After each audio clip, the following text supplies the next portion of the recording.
Ipo mitishamba, ukitembea mtu atakwambia mtishamba huu ukiutumia unakuponya jambo fulani.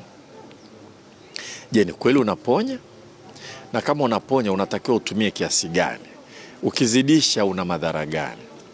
Na ukipunguza una madhara gani? Na kama mtishamba unatibu kwa kiasi gani? Hivi ukitumia zaidi, kwa sababu kwa mfano tunajua quinine inatokana na ni mti. Ukitumia zaidi quinine tunayofahamu ina madhara makubwa mwilini.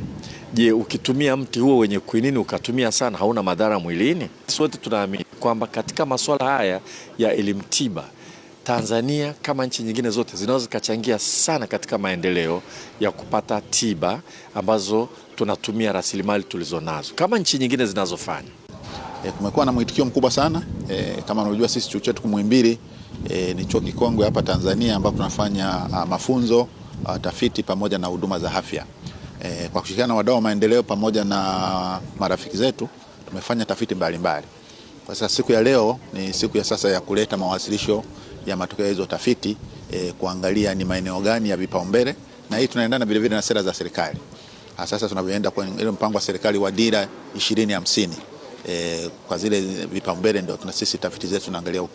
Kwa hiyo baada tutakuwa ni siku 3, tutafanya leo Jumatano, kesho Alhamisi mpaka Ijumaa ndio tutamaliza, na baada ya hapo sasa tutaandaa ripoti ambayo inaonyesha ni yapi tumeongelea na kupeleka mapendekezo kwa watunga sera, ikiwepo wizara yetu ya elimu, wizara ya afya na maeneo mbalimbali. Lakini tuseme mwitikio umekuwa mzuri na tumeendelea kufanya vizuri katika maeneo haya. Kwa sisi sasa kama Muhimbili MUHAS tunasema kwamba ni muda sahihi kwa kuanza kuangalia ni jinsi gani tangu kipindi cha 13th Scientific Conference na sasa tumeona tafiti za aina gani. Kwa hiyo jukwaa la leo limezinduliwa rasmi na Mheshimiwa Waziri Mkenda kuhakikisha kwamba tunapokea tafiti mbalimbali ambazo zitatusaidia sasa kuona ni vipi ambavyo tutabadilisha mienendo either ya kwenye matibabu au labda katika mwenendo wa kuangalia jinsi gani tutadiagnose magonjwa,